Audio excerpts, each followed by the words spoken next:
Welcome to the Old Time Radio Westerns. I'm your host, Andrew Rhynes, and let's get into this episode. This episode is going to be Tales of the Texas Rangers. Original air date is October 21st, 1951, and the title is Fugitive Trail. Hope you enjoy, and again, thanks for listening. The National Broadcasting Company presents Joel McCrea in Tales of the Texas Rangers. From Hollywood, another authentic reenactment of a case transcribed from the files of the Texas Rangers.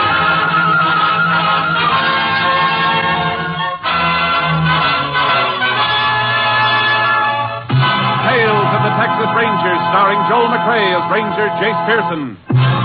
Texas, more than 260,000 square miles.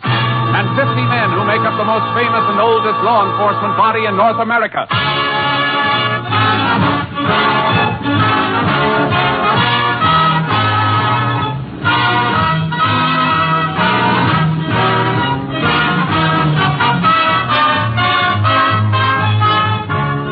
From the files of the Texas Rangers come these stories based on fact.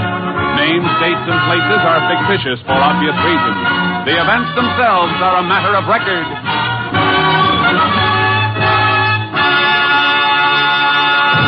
Case for tonight, Fugitive's Trail.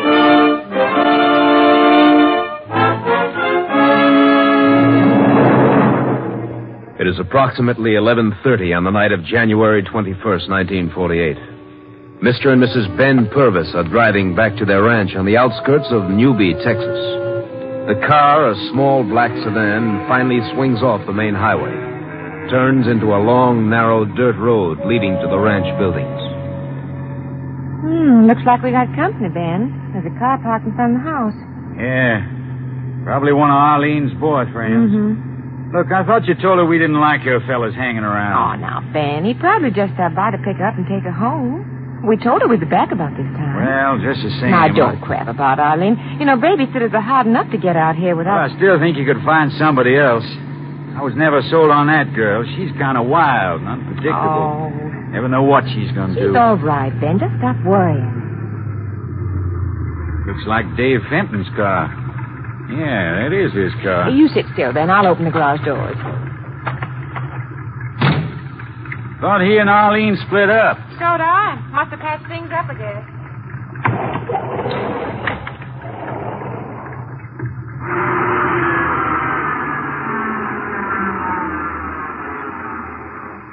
You got the plants Mrs. Sutton gave you? Right here. What sort of flowers they going to be? Yellow. Miss Sutton told me the name, but I forgot. I think they look real nice alongside the house, they don't you?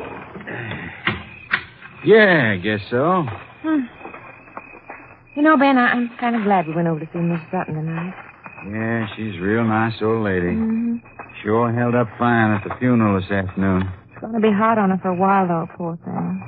After all, she and Mr. Sutton were married almost 40 years. Now he's gone. Yeah. Well, Doc warned him to slow down after that last attack he had. But no, he wouldn't hear of it. Uh-oh, it sounds like our youngun's acting up. Well, he shouldn't be crying now if Arlene gave him his 10 o'clock bottle. He'd just like her to forget. Arlene, what? Oh, Ben, she's not here. That's funny. Arlene? Probably in with the baby. Let's... Hey, what's this? What's the matter? Look, chairs turned over and... What? Look, my good table lamp on the floor. Oh, Ben, look, it's broken. Hey, what the heck's been going on around here? Arlene? Here, honey, you take the lamp. I'm going in to see the baby. Arlene! Where is that fool girl anyway? Baby all right, Helen? All right, his blanket was on the floor. He's just cold, that's all. Just see if Arlene's in the kitchen, will you, Ben? All right. I'll be darned. Honey, come here a minute, will you? Is Arlene in here, Ben? No. Look at this. What? Baby's bottle, full. Here's a warming pan. She didn't give him his feeding. Well, I wonder where she is. I'm going to have a look out back. Doggone kid. Careful on the porch, dear. Better turn on the light. Okay. Good Lord. Ben? Ben? Ben, what's the matter? What? Who is it? Young Dave Fenton. He's dead.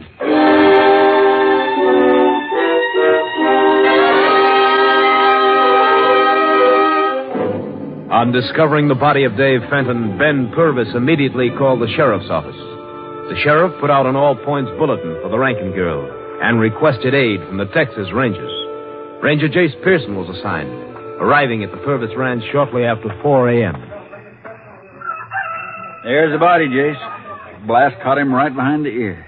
Not very pretty, is it? Shotgun wounds never are. When this happened? Doc figures sometime between 9 and 10 o'clock last night. Uh-huh. Just a kid. 19. Worked at his pa's gas station in town. Seemed like a real nice boy, Jayce. Real nice. Anybody touch this shotgun? No. Who's it belong to? Ben Purvis. Says he generally keeps it behind the kitchen door. It's babysitter Arlene, Arlene Rankin. Here's a description of her. I sent a man over to her house right after Purvis called me. Her pa said she hadn't come home. The man's still out there keeping an eye on the place in case she does show up. I don't think she will. Which one's Purvis? Over there by the fence, talking to the justice of the peace. Ben! Oh, Ben! Okay, Sheriff, be right with you. If you want to talk to Mrs. Purvis, Jayce, she's inside. Later, maybe. You want me, Sheriff? Yeah. Ben, this here's Ranger Pearson. Jayce, Ben Purvis. Howdy, Ranger. Howdy, Mr. Purvis. Sheriff tells me that you and your wife were out visiting when this happened. That's right. We were over at the Sutton place. What time did you leave the house here last night? Well, now, let me see. I drove over to Arlene's house around 6:30. I picked her up and brought her back here. Then the wife and I left. I guess that was around 7. You know if she was expecting this Fenton boy to drop in on her? No, I don't. Had he ever come around here before? Oh, sure, lots of times. He dropped by to take her home. Only he stopped coming around a couple of months ago. Why was that? Well, near as I can figure, she and Fenton must have had a falling out of some sort. Maybe she got tired of him. She had a lot of boyfriends, new ones, every time you turn around. I see. Who's the latest, do you know? No, it's pretty hard to keep up with her. A couple of weeks or so ago, it was Lenny Hayes. Oh, was he supposed to come by last night? I wouldn't know that, Ranger. You usually take her home? That's right, whenever there's no fella here to pick her up. You know, Jayce, I figure that Fenton here got sore because she threw him over. They had a fight. She killed him and beat him. Yeah, it could have happened that way. And it could have been the reason why she didn't take Fenton's car. She'd been spotted too easy. That girl. Ain't surprised she'd pull a stunt like this at all. Not this gun of yours, Mr. Purvis. You always keep it loaded? Yes, sir, and it's usually sitting behind the kitchen door. Did Arlene know it was there? I don't see how she could have missed noticing it, Ranger. I want to take this gun with me, Mr. Purvis. Have the lab men check the fingerprints. Well, sure. Go ahead. All right, Sheriff. I guess the JP can take charge of the body now. Let's get moving. Anybody in mind you want to see? Yeah. Some of Arlene's friends. We'll start with the boy she's been going with lately, this Lenny Hayes. He lives over the drugstore. Oh, but let's see. It's after 5 now, Jayce. He's probably on his way to work. Oh, where's that? Auction barn. He's sort of a general handler in there. Tagging cattle, herding them around the place. All right. Let's look him up.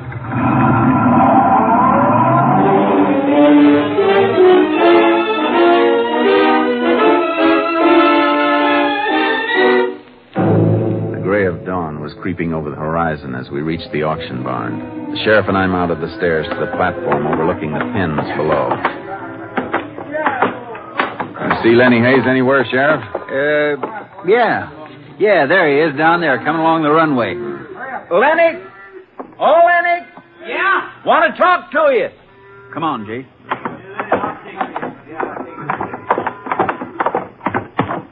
Morning, Sheriff. Morning, Lenny. I figured you'd be coming around. Oh, you heard what's happened.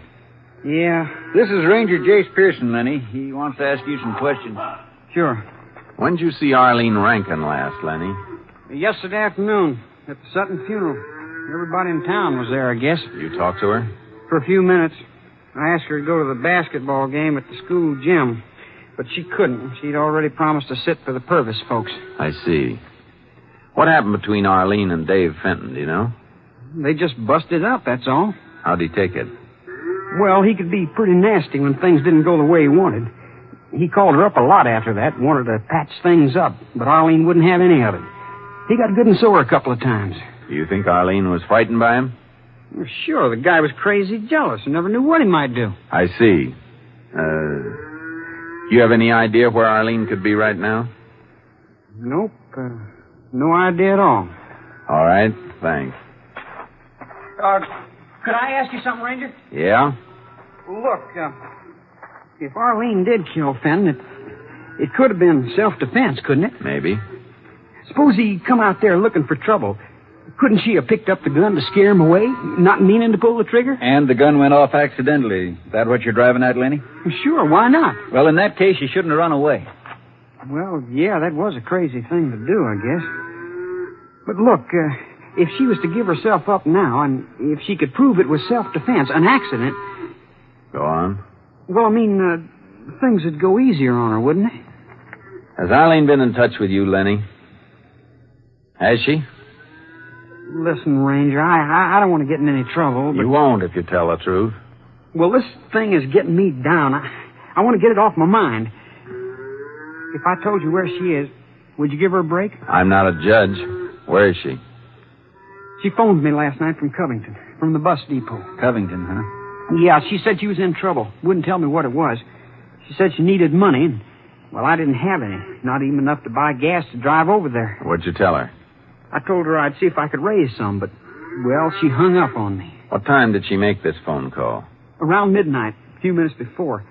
I remember because I was listening to the radio and the station signed off while I was talking to her. There's a bus comes through here around 10:30, and it pulls into Covington a little before midnight, Jayce. That's the one she probably took. Come on, Sheriff. Let's head for Covington.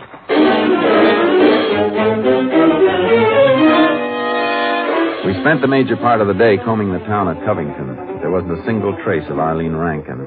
Late that afternoon, the sheriff and I wound up at the bus depot. Got to talking to the woman behind the lunch counter. Well, let me see now. Girl about so high and blonde hair. Come in on the late bus, you say? Uh-huh. Let me see. Youngster, was she? 17. Say, that wouldn't be the Rankin girl, Ranger. That's right. Heard about her on the radio this morning. Say, you mean she's here in Covington? We believe she was here last night. Land sakes, imagine that. Well, have you seen a girl answering her description, ma'am? Well, no. Wait a minute. Say, there was a girl, just like your description. You sure, ma'am? Mm-hmm. Last night, by closing time. I was throwing out the coffee when she come up and asked me for a glass of water. A girl about so high, real attractive. She act nervous or upset? She sure did. Oh, and say, she asked me where the Lowry place was at. That's Ned Lowry owns a hardware store. Ned Lowry. That's right. Him and his wife live down the street 3 blocks. Big White House on the corner. Want me to show you? No, thanks. We'll find it, ma'am.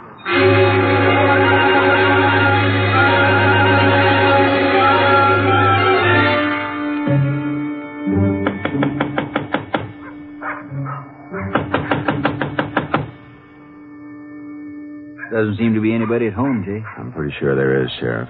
I heard someone moving inside. Hey, you're right, Jayce. There is somebody in there. I just saw the window curtains move. Reckon I ought to slip around back. Hold it. Yes?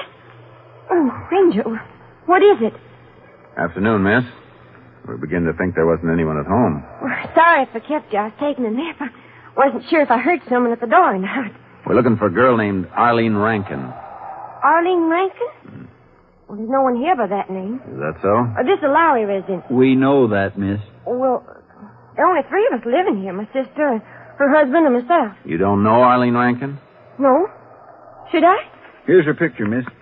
Ever see her before? See. No, I never saw her before.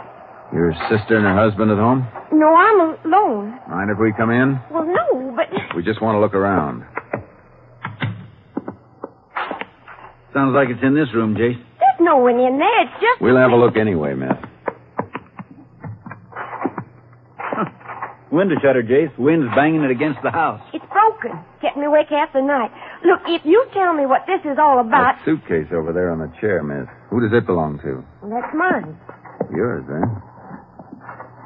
Baggage tag here says Continental Trailways, Jayce. That's how I got here, by bus. What's that, miss? I arrived last night, just here visiting my sister. What time did your bus get in last night? Oh, it was around midnight. You talked to anyone at the depot? No, I don't think I did. Are you sure? Oh, wait, I did ask the woman at the lunch counter how to get here. I see. That lady back at the lunch counter sure has an imagination, Jayce. Tell me, miss, did any other girl get off the bus when you did last night? No other girl. You positive? Yes, I think so. What do you make of that, Jayce? Take a look at this photograph again, miss. You recall seeing this girl among the passengers? Well? No, I don't remember seeing her. Of course, the bus was crowded, and I really didn't pay much attention to the others on board. I see. Look, would you mind telling me what this is all about? No cause for you to worry, miss. Sorry we bothered you. Come on, Sheriff.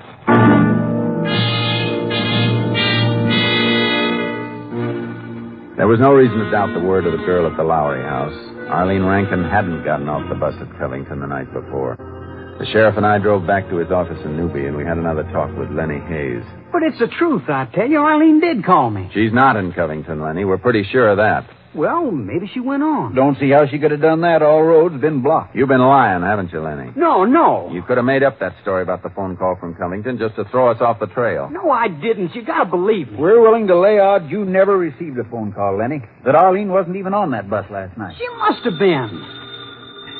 I'll get it, Jayce. Sheriff's office. Yep, just a minute. Company B in Dallas calling you, Jayce. Thanks, Sheriff. Hello. Yeah? You know, Lenny, you can save us a lot of trouble. What's that? What do you mean? Stop trying to cover up for Arlene. I'm not... You're trying to protect her by sending us on a wild goose chase. That's not true. Now, listen, Lenny, there's no sense Hold in it, you... Sheriff. It's like maybe we owe Lenny here an apology. Oh? That bus we figured Arlene wasn't on was being vacuumed in Dallas this afternoon, and a purse was found behind one of the seat cushions. A purse? What about it? Belonged to Arlene Rankin.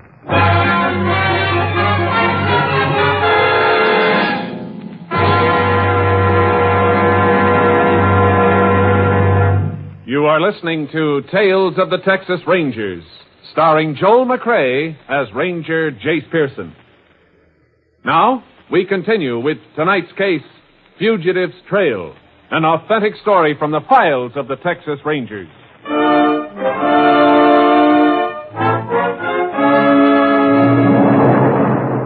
Finding Arlene Rankin's purse on that bus indicated we'd been wrong about Lenny Hayes. Yet the girl we'd talked to in Covington had been positive that Arlene hadn't gotten off the bus there the night before. I put in a call to the Continental Trailways Company and found out that the driver of the bus was due back in Newby in an hour. We were waiting at the bus station when he came in. Nope, I don't think I can help you, Ranger. You know what the Rankin girl looks like? Yeah. Saw a picture of her in the Dallas paper this afternoon. You don't remember seeing her get off the bus anywhere along the line? Nope. You remember seeing her get on the bus here in Newby? Look, I picked up quite a load here last night. A lot of high school kids, Ranger. Maybe this Rankin gal was one of them. Maybe she wasn't.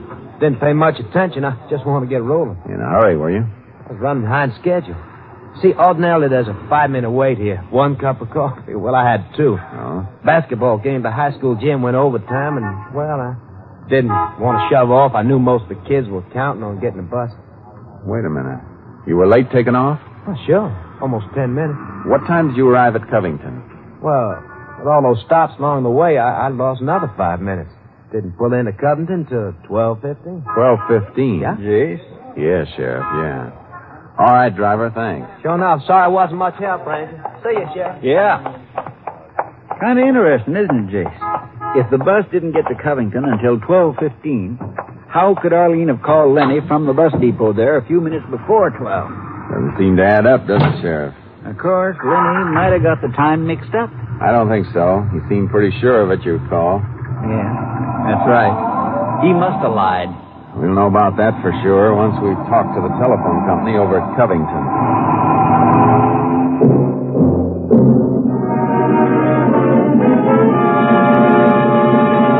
Back at the sheriff's office, I called the Covington phone company. Asked them to check a call from the Covington bus station to Lenny's number in Newby. There was no record of any such call. The sheriff sent one of his deputies out to bring Lenny in, and we waited. Well, and it's just like we figured, Jayce. The girl wasn't on the bus at all. Only how do you account for the purse? It was found on the bus. A plan, Sheriff. Lenny could have slipped aboard the bus last night, put it in there while the driver was in the cafe having coffee. Yeah? Yeah, he could have done that. Be mighty careless of a girl to forget her purse when she's trying to make a getaway, don't you think? A little too careless. I won't say that thought hasn't crossed my mind, Jayce. And you know, Sheriff, something else bothers me. It seems like Lenny went to an awful lot of trouble trying to cover up for the girl. Well, any kid who's as crazy about a girl as he is about I know, but if he was really trying to shield her, he'd have done a lot better by keeping his mouth shut. He's been real cooperative. He's been working at it a little too hard. What are you driving at, Jayce? It's just a hunch, Sheriff. But if I can force Lenny into making a move, it might be in the wrong direction for him, but in the right direction for us. Yeah, hold it, Jayce. Hello? Well, come on in, Lenny. Thanks, Charlie. Any news of Arlene? Not a sign of her yet. Well, Dallas is a pretty big place. The fact that her purse was found on the bus in Dallas doesn't necessarily mean she's there. She could have gotten off the bus anywhere along the line. Yeah, I guess so. Lenny, about this phone call you said you got. Still don't believe me, huh? Maybe you were mistaken. Maybe Arlene just told you she was calling from Covington. No, I heard the operator. She said it was Covington. I see. Well, we'll check with the phone company anyway just to make sure. Check with the phone company? But Arlene called me from a payphone. How can you check? Well, it doesn't make any difference. The phone company keeps a record of all long-distance calls. Didn't you know that? No, I didn't. Well, anyway, that isn't why I asked you to drop in, Lenny. We think you can help us. Mm-hmm. So what? We'd like you to talk to some of Arlene's friends. Maybe you can find out more than we have. Me? Yeah, you want to help us, don't you? You'd be helping Arlene. Well, sure I want to help. Well, then get to her friends. Tell them if they know something, they better talk up. You're getting a lot of trouble by withholding information. Yeah, I guess they can. Okay, that's all, Lenny. Let us know if you hear anything. Yeah. Yeah, I'll let you know, Ranger.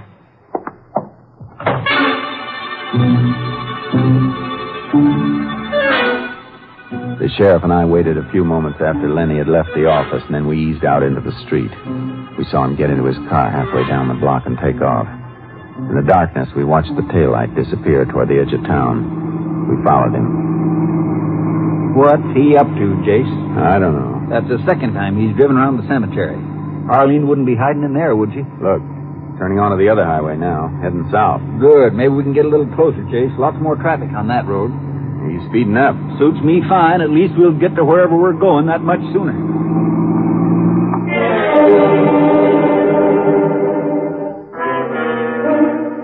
A quarter of an hour later, Lenny Hayes turned off the main highway into a narrow dirt road. I switched off my headlights and followed. We spent another 15 minutes trailing him as he cruised up and down the back roads like he was searching for something. Then we wound up on the highway once more. When we reached the outskirts of Newby, he turned again. Drove right into the cemetery. Stopped. Any sign of him, Jayce? There's his car parked up ahead. Easy now. Better stay here in the shadows. He might spot us in this moonlight.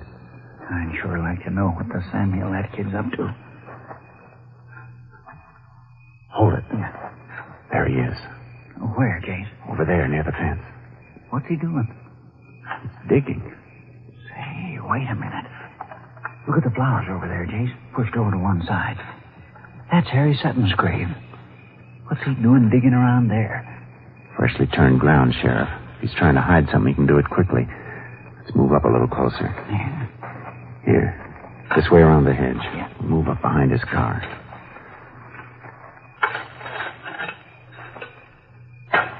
Stay down, Sheriff. What's he doing? Stop digging. He's coming this way, to the car.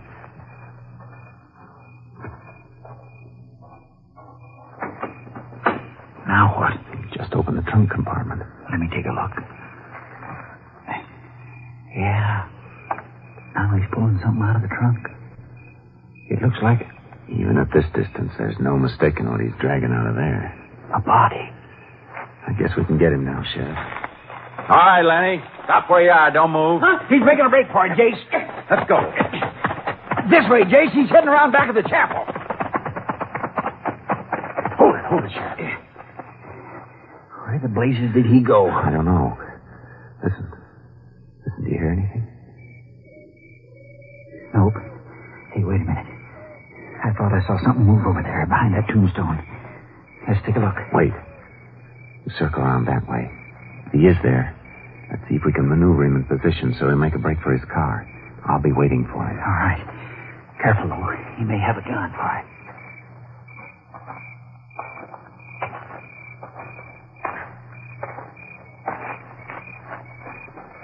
There he goes, Jayce. Hold it, Lenny. Let go. Let go. Simmer down now, boy. This is as far as you go. Let go of me. I said simmer down. Okay, Rig. You all right, Jayce? Yeah. Come on, let's go around back of the car and have a look at that body. Yeah. It's Arlene Rankin, all right, Jayce. How about it, Lenny? You feel like talking?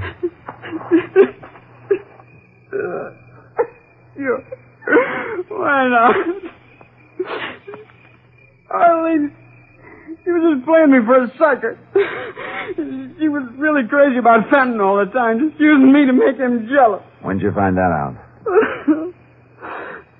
Last night when I sneaked over to the Purvis place. I saw them together.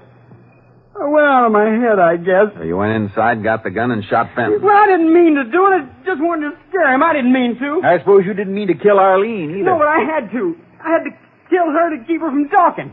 You had the body in the trunk compartment here all this time? Yeah. I waited too long last night trying to make up my mind what to do with it. Sheriff's men were all over the place looking for her. You thought you'd get away with making it look like Arlene had killed Fenton and run off. Huh? I almost did get away with it. Yeah, almost. The penitentiary's full of people who almost got away with it, too. Come on, let's go.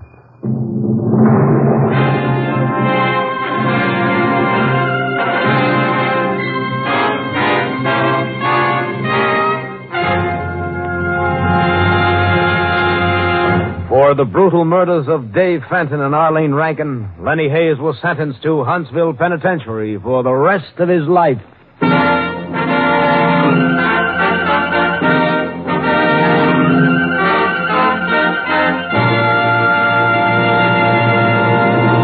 And now, here again is the star of our show, Joel McCrea. One day last year, we received a card from a little girl who wanted to be a Texas Ranger. She said she didn't have a horse, but she did have a mule and could ride. We learned last week that this same little girl was stricken with a serious illness and has been in bed all summer. When she heard our first show a few weeks ago, she asked her father to help her write a poem and send it to us. We'd like to read it. R is for Ranger, stalwart and strong. A for his aim that never goes wrong.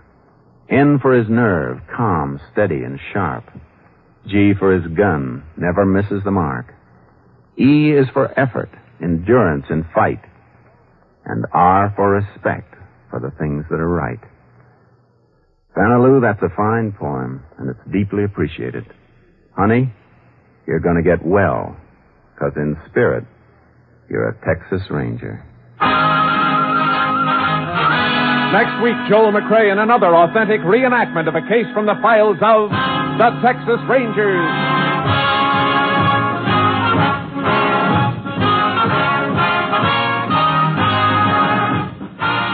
Joel McCrea is currently seen starring in the Universal International Technicolor production Cattle Drive. The cast included Tony Barrett, Lillian Buyeff, Whitfield Connor, Parley Baer, Sam Edwards, and Marianne Richmond. Technical advisor was Captain M.T. Lone Wolf Gonzalez of the Texas Rangers. This story was transcribed and adapted by Adrian Jandot, and the program was produced and directed by Stacy Keach. Hal Gibney speaking.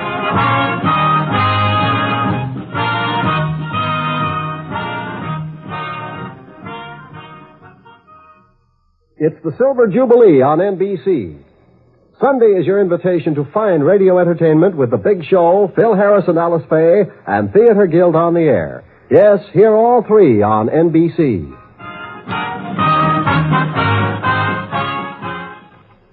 Next, it's The Big Show on NBC.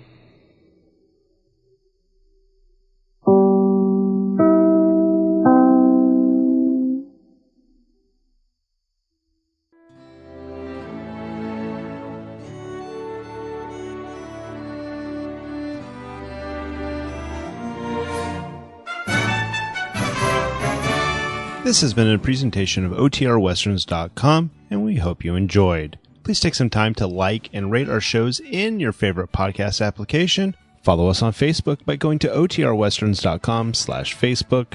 Join in the conversation by going to OTRWesterns.com/Discord. And don't forget to send us an email, podcast@OTRWesterns.com. This episode is copyright under the Attribution Non-Commercial Share Alike copyright. For more information, go to OTRWesterns.com/copyright. Have a great day, and again, thanks for listening.